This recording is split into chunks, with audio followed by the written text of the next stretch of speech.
Yan, kain tayo guys. Yan ang ulam.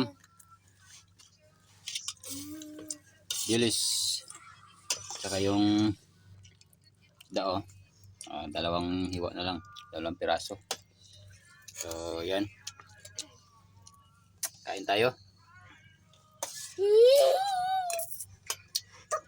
Yan. Mahirap man pero masaya. Sama-sama sa pagkain. Kahit dilis lang ang ulam.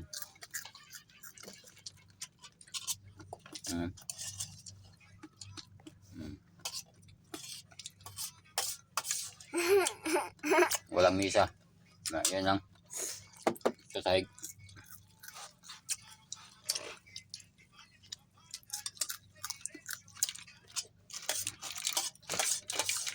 So kahit ganito lang, less masaya.